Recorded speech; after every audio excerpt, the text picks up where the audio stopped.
Welcome, ladies and gents. This is fantastic news. Really, really, really good news. Look, we're here to talk about Godzilla vs. Kong again. But also the wider implication of this. And what is the wider implication of this fantastic news of a great US opening? Well, the theatrical experience. So that's something which I am a massive proponent of. I love the theatrical experience. I think it's something which needs to be saved. I think too many calls for streaming, and also people that think the future is streaming as well.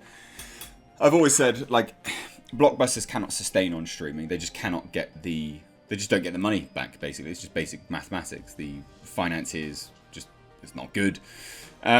So let's take a look at the numbers first, and then I guess talk about the wider implication. But also, if you haven't seen Godzilla vs. Kong, I would encourage you to. And if you haven't seen my review, I'll leave it linked above. I think you'll enjoy it. I had a great time on that film. And I think you'll enjoy both the review as well as the film, to be perfectly honest. I was a very happy boy doing that review.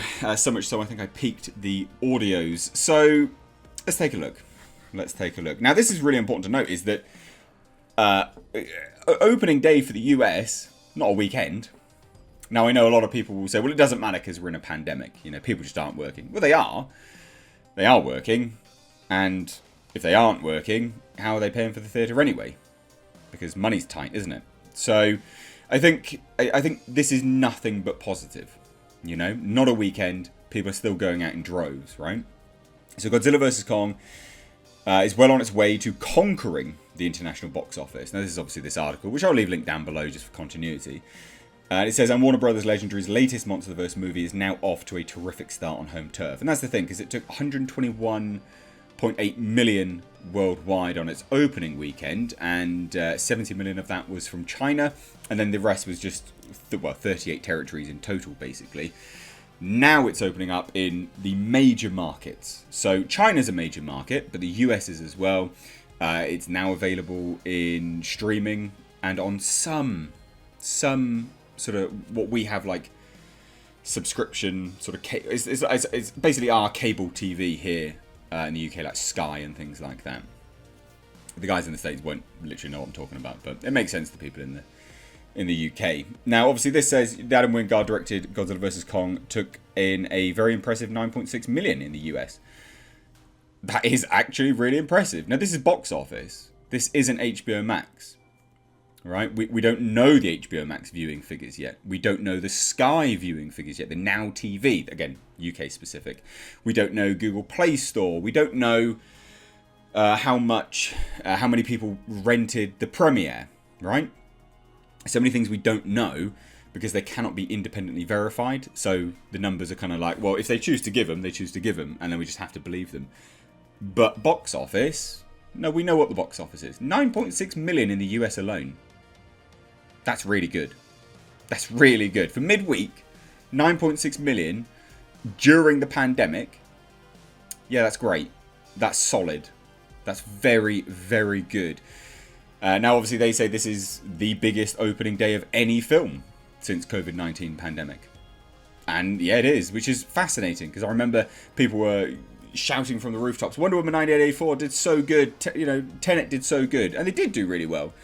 But this deserves some praise, it really does. And obviously it says resulted, major theatres were closed, because they were, and a lot of them looked to be going bankrupt. And again, this is onto the second part of this video, which is theatres and studios. The relationship should come back now. I think studios will see that theatres still have a future. They do have a future, and this is evidence of that. Now, this says the crossover event is also set to become the first movie to play on anything close to 3,000 screens, which means a 30 million 5-day total is looking good. That's nothing. Close to 3,000 screens in the entirety of the US, and it's not 3,000 screens, but close to, and it still took nearly $10 million on its opening day. That's fantastic. You know, you cannot stress that enough. That is absolutely excellent. It's superb. And it screams to me why Legendary did not want to put this on HBO Max. Because if anyone remembers, Warner Brothers announced it was going to be on HBO Max, and Legendary was like, Ooh, not too happy about that, guys. Not too happy. You should. We might start legal proceedings. There was a big hoo-ha about it. Now, continues, says further, says this is obviously a very positive sign for the preservation of the theatrical experience, as it means people are flocking to the big screen even when they have the option of watching from the comfort of their own home on HBO Max. And I said this on a live stream. Now, if you don't know, I live stream every Monday, Wednesday and Friday at 4 p.m. Eastern Standard Time. That's 9 p.m. GMT. Set your alarm. But we spoke about this. We spoke about this at length with members, because on Fridays we get member calling in to the live streams. Now, people having the option of watching something at home it's not the same as the theatre. It's not the same. The theatre means so much to so many people leaving the house, right? So many people just want to get out now, but so many people just want to get out before. You know, it doesn't have to be an experience that is with other people, but you can still be around other people and feel sociable. The theatre means so much to so many people, and it's just not the same sitting at home. When you sit at home, things are more disposable, right? You can click on it and just click off immediately, even if you paid for it. And if you haven't paid for it, you're less inclined to pay for it when you're at home. It's more disposable. Why? Well, you're in the comfort of your home. It's not an experience. You know, if I go to a movie theatre and I get a whole bunch of popcorn, I get some candy, I get some, I don't know, some nachos and jalapenos, whatever, and then I sit down to a film that I think is going to be good, but it's garbage, I still have had the fantastic experience of going to the theatre. I've still been out the house. It is still something to do. I've still had all the food and I've enjoyed myself in that aspect. You sit at home, what else do you have? Literally nothing. And that's why when people are at home, they're a little bit more selective about what they watch. And if they're not selective about what they watch, they just click off it anyway if they don't like it. When you can't, it's not the same in a theatre. So the movie-going experience, I still firmly believe is here to stay. And I think this evidences that. And not only that, like I said, this being very positive tells the studios moving forwards that, hey, I tell you what, actually, you probably should start to push more out into theatres rather than just squander it on streaming platforms. Because one, you can't get the money. It's physically impossible to get the same money, right? In the UK, for instance, right, there's massive households in the UK of certain cultures and things like that. Sometimes there's, I don't know, 10 odd people who live in a house, maybe even more than 10 people live in a house. And even just a big family, you know, a big family of 4, whatever. People like that, they just sit down, they got one subscription, they all, I mean, what is it, like 15, £20 a month they pay to watch one movie. They've all paid, right? Now, if you go to the theatre, each individual has to pay. The mathematics, it will never take the same amount of money as streaming, as the theatre. Streaming versus the theatre, it just can't.